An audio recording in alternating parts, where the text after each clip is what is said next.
All right, 20 after the hour. Good afternoon, everyone. Welcome back. So good to be with you today. Hey, man, great issue coming up. I'll open the phones for you in a little bit, too, so you can put this in your speed dial at 877-ROAM 777, 877-766-3777. We'll take your calls and questions in just a few moments. But we're starting a kind of a new series here within the Drew Mariani Show, thanks to the Edmund Burke Institute and the great work of Dr. Grace Vuoto, and I'm really looking forward to talking to her about this. We're going to call it Our Graceful Heritage, and you'll find articles that relate to this on the Edmund Burke website, and you'll also find every 2 weeks right here on the Drew Mariani Show an in-depth look at some of those issues. Today we're going to spotlight the role of female conservative candidates.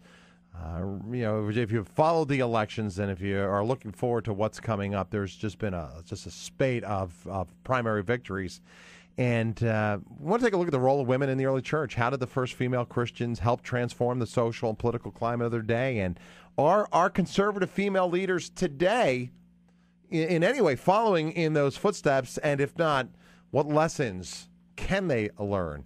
It is a pleasure to welcome to the program, as always, Dr. Grace Vuoto, founder and executive director of the Edmund Burke Institute. It's a Washington-based think tank. And Doctor, thank you for taking time to be with us. And a great article today, by the way. Thank you so much, Drew. And the irony of it all is that it germinated from two Christian women. It was Amy who introduced me to you in one dinner, Amy Pulaski, our dear Christian friend. Right. And here we are collaborating to make a dramatic social change, hopefully. Well, we had a great time, folks. I don't know if you know this. I'll give a little background on it, Grace. Grace and her husband, Jeff, who were both up, both brilliant people, highly educated educators, working here at this think tank, former journalists for the Washington Times, and you were an editor there as well. We were having this beautiful outdoor dinner, and Grace, I just was captivated by our conversation about the impact of the early church and so many of the lessons that we can learn. And we talked about our faith, and it was just really, I think, an inspiring intellectual dinner with great food and some great company. And you, I think, said, hey, well, why don't we do something on this? And yes, it took a while, but now here we are. Here we are, yeah. The idea was that the Christian heritage has so much to teach us. It can inform us on the social and political events of our time, and so much of that is lost. And so that's why we started the series, just so that Christians out there who are, combating the culture wars or just in their daily lives, they can have some historical perspective on some of the battles that they face. Hey, let's take a look at some of these current women. I guess the number one female candidate of the day, especially in the last election, was Sarah Palin. Wrote a best-selling book, and anywhere she goes, she draws huge crowds, and anyone who she endorses seems to do incredibly well. Let's talk about her. Of course, we got Michelle Bachmann and others. Michelle Bachmann, I think, is a rising star. I think she's even got a brighter future than maybe even Sarah Palin. But let's start with Sarah, because so many people love her. They love what she stood for. Give me some perspective on her and what you see in her future, and perhaps the parallel to women of the past. Well, I think that, Drew, the important thing about Sarah Palin is that she blazed a trail. She blazed a trail as a woman that could be a conservative and also a feminist. That is to say, she seems to be competing neck and neck with men in all her endeavors. Her book, Going Rogue, being a bestseller, showed just the power that she could have in the media. And I think that the important thing about Sarah Palin is I'm less fond of her as a potential presidential candidate than I am of her as a very good role model to energize conservative women to get into the political arena. So I think that may end up being her historical legacy. Who knows? I mean, she may surprise me. But I think the important thing here is that Sarah Palin laid the groundwork, essentially, for a whole slew of conservative women who made national headlines this year. And so this year, some people are saying it is the year of women in general, but especially conservative women. And I think one of the great ironies of the Obama administration, looking back, is that we might end up saying that was the time where conservative women really made their mark. And there have been a lot of them, aren't there? Everyone from wealthy executives to women who've been in politics for a while, beginning to ascend to the fore. Why do you see that? Why are women having such an impact today in the world of politics? Well, I think that this has been a phenomenon that has been a little bit dormant in the sense that because of feminism, dominated the Democratic Party first. It was basically the Democrats that sent a very welcoming message to women to get involved in the political arena.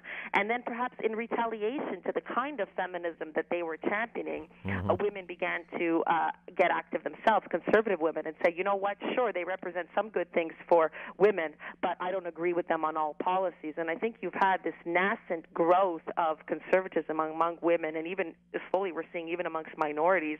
And finally, with the candidacy of Sarah Palin, it just burst onto the national stage. And now there are several people across the country.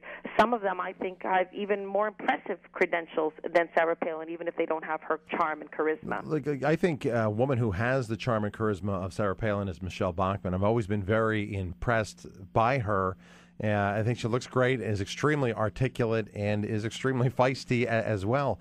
I think she's got a bright future. What do you make of Michelle Bachmann? I'm a huge fan of Michelle Bachmann. I think she's a brilliant woman.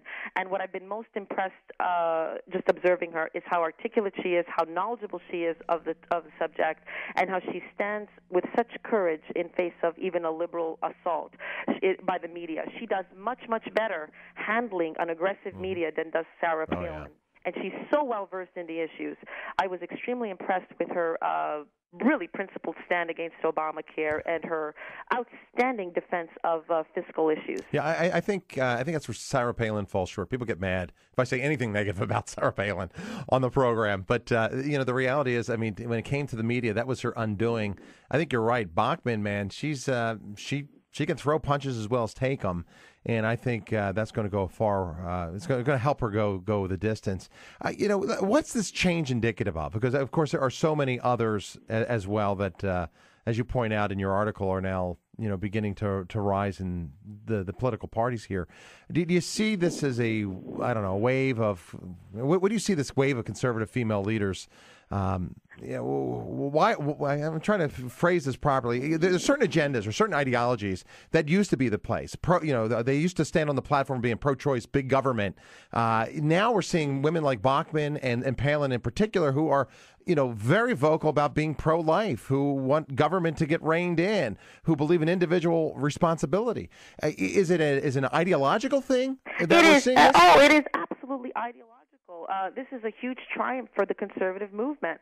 At last, you have women that fully embrace conservative ideas. Many of these women that I cited here, with the exception of Meg Whitman, who is competing for governor of California, basically they're pro-life. They're staunchly pro-life. They defend traditional values fervently, and they don't see traditional values as in any way oppressive to themselves. In fact, they see it as the source of joy and happiness, even for women.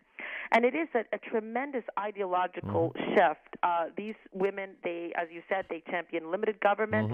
They are national security hawks. They believe in fiscal responsibility. They defend marriage. They defend the traditional values of the family and the home. And they are staunch Christians, many of them, and unabashedly so. And I think the advantage that these women have with the media is that it's very hard for the liberal media to say, well, you're a chauvinist. I mean, it takes that away from them. It takes that card away from them because they can't make that claim, and therefore they have to argue on the merits. It was very, very difficult to do for them, for many liberals. Well, Doctor, let me ask you then. I mean, if it's an ideological thing, if male candidates embrace this same type of philosophy, do you think they'd have greater success in getting elected? Well, they already have. I mean, basically, women are following in the footsteps of men who have led the conservative movement predominantly, right? So men have had great success. Look at someone like Ronald Reagan. Right. So men have essentially paved the way. No, I guess my point is, because women are really beginning to get the votes right now, what is it? Are they more trustworthy? What is it about it? If it's it's ideological. But what is the other component that really makes the American voter drawn to these women? Maybe we can pick that up on the other side when we come back. We've got a lot to talk about, too. Plus, we'll talk about some of the lessons we can learn from early Christians, what role they played in transforming the culture. That and more when we return.